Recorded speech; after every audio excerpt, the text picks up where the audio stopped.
Hello fellow audio nerds, I'm Steph, and this is Major Hi-Fi. This week I've got with me the Empire Ears Bravado. There are some really cool pieces of technology in here, and I'm really excited to share my experience with you. So let's go back in time, I'll show you my first impression, and then I'll meet you right back here for my overall thoughts. Alright, here we go. Hey everybody, welcome to my place. So today I've got with me the Empire Ears Bravado. So yeah, let's see what's in the box here.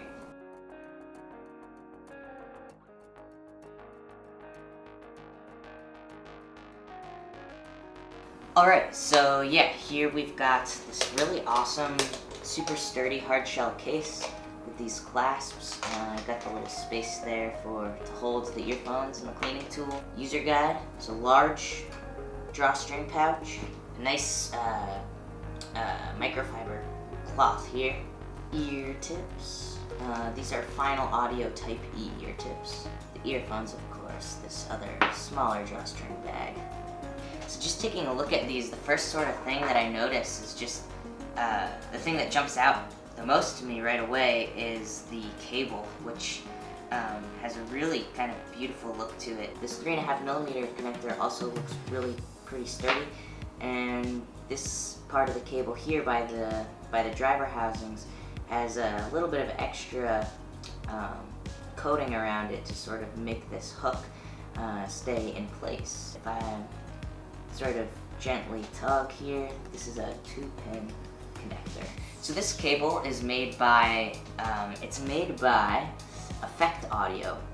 It's the Ares 2 cable, which means that it's worth $150, but the copper inside is really, to Effect Audio and to Empire Ears, the thing that makes it really special. Traditional copper has oxygen impurities in it, and somewhere between 200 and 500 parts per million.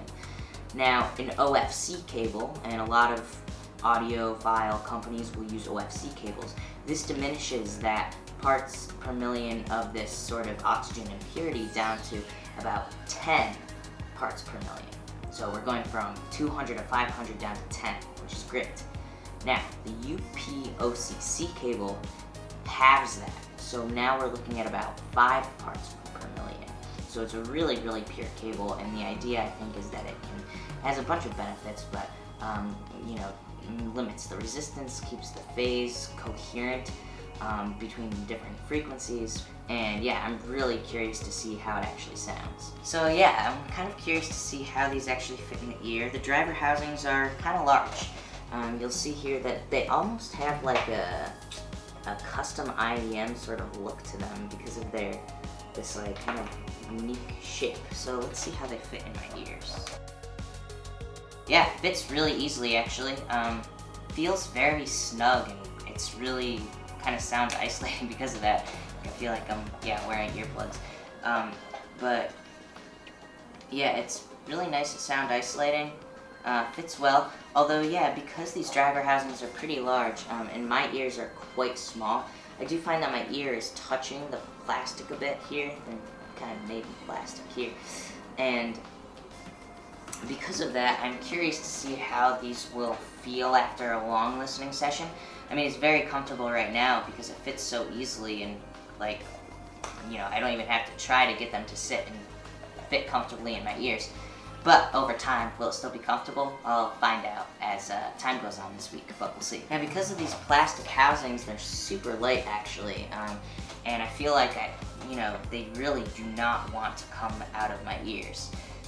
Even just placing them is so easy, it feels very snug. And I actually really like the look of them too. It's really simple. It's just got the Empire Ears logo here.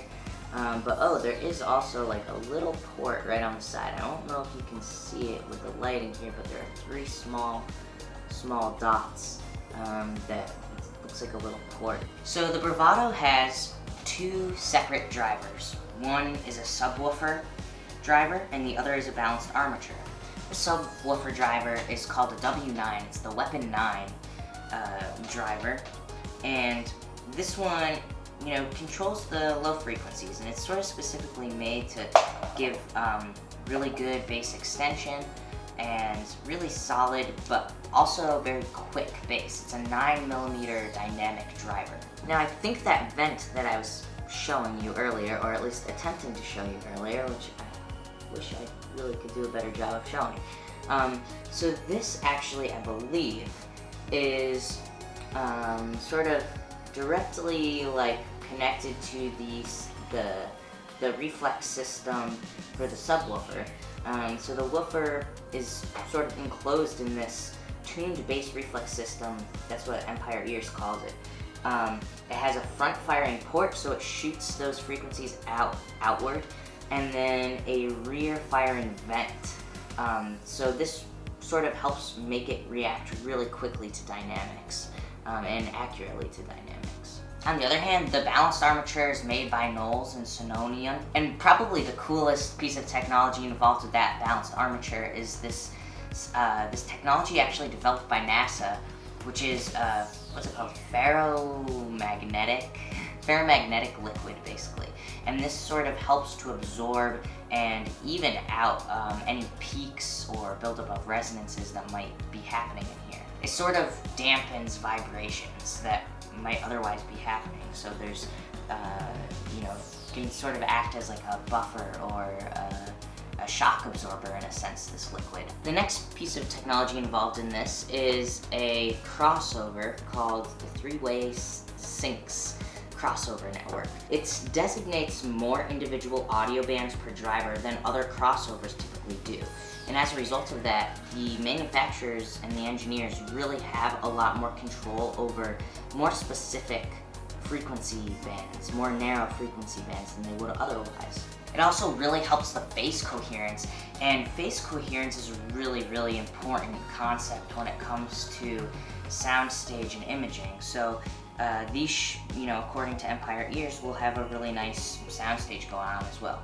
And actually, one other really sort of thing that I want to drive home, or at least that I think is really good to know, is that this Syncs crossover network is really specifically designed to have a very low noise floor, and that excites me for sure, especially along with this cable, which I think contributes to that as well.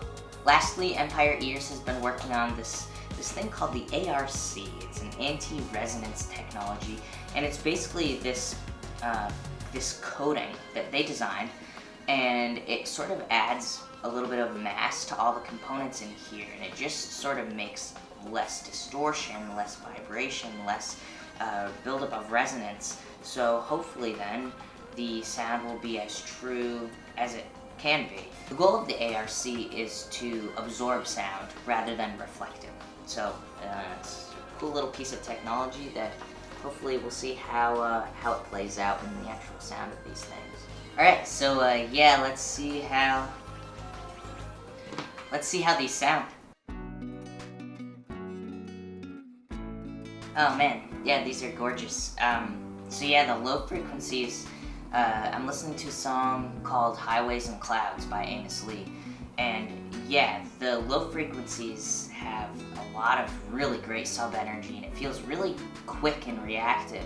However, this sort of quickness isn't taking away from the vocal, it just sounds really beautiful. Really sort of true sounding, for lack of better words.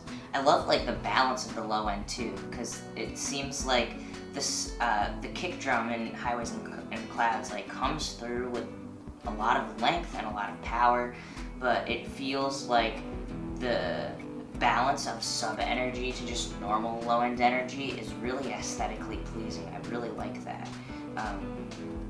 It feels like a choice, and it also doesn't really get in the way of other things that are in the low end. The bass guitar really feels like there's a lot of separation down there as well. So the mid-range of these earphones definitely feels like it's tilted toward the high mids, and I'm just at the same time there's a lot of separation. I'm listening to the song Green Light by Lord, and I was really impressed with how the separation of all of the synths and different elements in that song kind of moving like time-based effects, how clear everything really sounded. especially when the arrangement sort of gets thicker as the song goes on. But I think that high-mid sort of tilt that I'm talking about, it definitely makes some other parts of the mid-range feel a little bit lower in the mix. It doesn't necessarily feel uneven, it just feels a little bit quieter. So for example, like even just when the song starts out, there's this kind of darker piano that starts to play.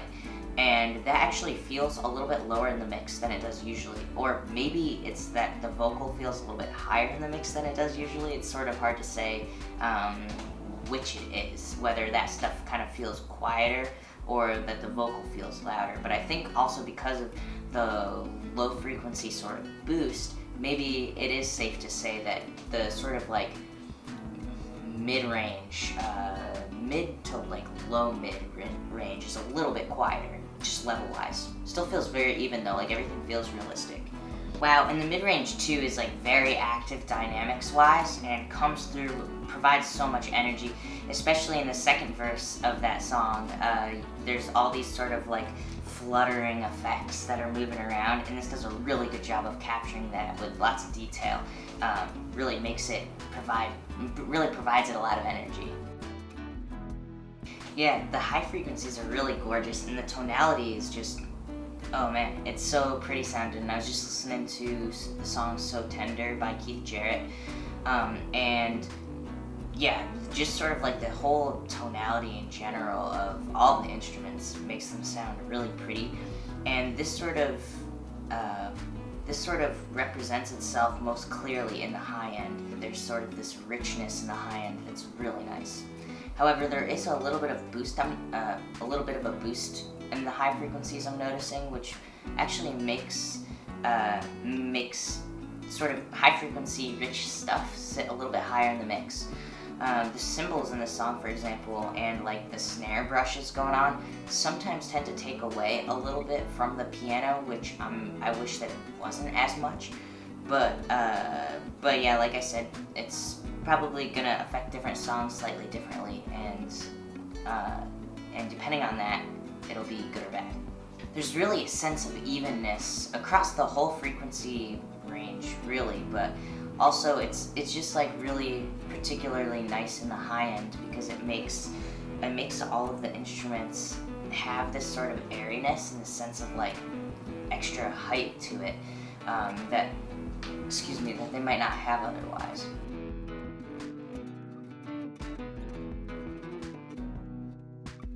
And as the song sort of starts to gain momentum and the melody comes in and Keith's part really starts to become really active, I can hear the quickness of the hammers, the quickness of the high frequencies affecting the way that it comes across. It feels really energetic, and definitely like the attack feels more, feels really, really detailed, and the sustain actually getting a little bit quieter, especially with, particularly with the piano because of the piano's mid-range frequency information, you know, seeing as that the mid-range has a little bit of a quieter thing going on. Wow, now I'm sort of focusing in on the sound stage and I'm listening to the song Cleva by Erykah Badu, and the thing that's most sort of pronounced right off the bat is the sense of height. Now I mentioned the sense of low frequency extension and high frequency extension, and this song is a perfect example of how then those senses of extension are really, really affecting the height and just how tall it is. I mean, the kick drum has a lot of really great subby energy in that song anyway, and it feels like it's really coming from deep down below. And likewise with the hi-hat and just sort of the other, even like her vocal, honestly, which is a sort of a brighter vocal, but the cymbals and the hi-hat really kind of give it this great big long length in the height.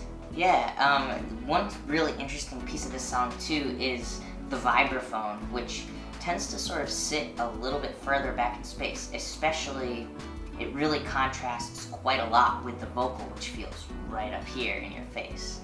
But yeah, that vibraphone really kind of gives a little bit of a sense of a really nuanced sense of depth. And it also sort of dances around the the stereo field in the sense of width too, which is really cool. You can hear how it was recorded. It definitely had a pair of stereo microphones that were kind of getting the entire kind of width of that instrument. But it's really great how nuanced each piece of it really feels, each piece of the soundstage. Alright, y'all, well, I'm going to keep listening over the course of this week, and I will let you know how my thoughts and feelings about these earphones sort of shift. One last little piece that I forgot to mention, but I want to make sure I mention before I move on to my overall thoughts, was just that I did get a little bit of sibilance coming through on Erica's voice. So, yeah, I guess we'll see how my feelings on that sort of evolve over the course of the next week. Alright, yeah. Overall, the Bravado has a really aesthetically pleasing sense of low-end balance. In other words, the low end feels really realistic. There are not really any uneven bumps that would change the tonality. However, a lot of really great sub-energy comes through, and there's a lot of awesome extension as well. And this, to me, feels really emotionally impactful. The balance of the middle frequencies definitely favors the high mids and the middle mids, leaving the low mids, to be a little bit lower in the mix. Still feels very even, instruments feel realistic, but some might find this to be a little bit thin. So, to me, I don't really find it to be thin, but I will say it works better for certain genres over others. I wouldn't necessarily choose these for thick rock and roll or something like that, but I really liked it on live acoustic instruments. I liked it for jazz and classical, and I also really liked it for vocal-centric things like hip-hop, especially too because of the big low end. But not as good for things that need a lot of really big thickness to drive home the emotional impact. In terms of the way it handles synthesized instruments, it does change a little bit where the emphasis on those synthesized instruments is. In other words, if you have a synthesizer that has a little bit of distortion on it, intentionally, that distortion will carry a little bit more energy than the thickness or the low mids. So some folks might really like that, and personally I think aesthetically it sounds really, really great. But some folks may not like that. The high frequencies, while in totality feel elevated a bit, they definitely have emphasis.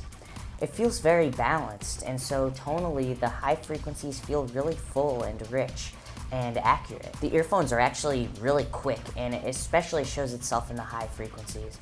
So the attacks of different instruments, transient instruments, snare drums, percussion, anything that's really being hit quickly, horn stabs, comes through in a really sort of powerful way that emphasizes that attack. Additionally, there's a lot of great high-frequency extension, which brings me to the soundstage of these, because that sense of extension in the high end and then the really great sense of extension in the low end really makes the height experience with these really detailed.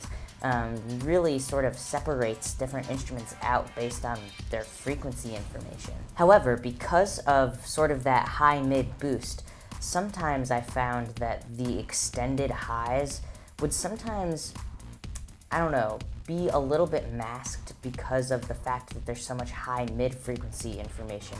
For example, sometimes in vocals, I found that the vocals would sometimes be really breathy and airy, but because of this high-mid boost, sometimes they would come across as a little bit sibilant as well. The sense of width was really interesting actually, because there was definitely a great sense of width, but sometimes it was so sort of expansive that it almost made these feel like separate entities in a sense, like certain instruments that were just playing in the left, for example, and then certain instruments that were just playing in the right. It just felt like these two worlds that were sort of hard to bridge together unless the mix really, really tried to do that. So sometimes I would find it helped if the mixer used reverb, for example, or something to tie these worlds together. But in other mixes, especially older recordings, it definitely they each had a life of their own, and especially the transient response really contributed to that sense of width. The Empire Ears Bravado. This was a super fun earphone, and I would recommend it mostly for folks who like to listen to live acoustic music, and I even really liked it with pop and hip hop, even with sort of arrangements that get really thick because there's so much separation and activity in the transients. I would not recommend these for folks listening to rock or heavier music because I think you will miss a little bit of the thickness there. But if you were interested in getting more detail out of that sort of genre, then maybe you would like these. Thanks for watching. For another perspective on these earphones, be sure to check out my colleague Gabby's review on the Major Hi-Fi blog, and I'll leave a link in the description down below. And for 10% off of these earphones, you can check out the description as well. There's a code to Audio46 who sponsored this video. So thank you. And if you like this video, give it a thumbs up. And for more videos like this, you know what to do. Be sure to subscribe. All right, everybody. Thanks. I'll see you next time. Bye.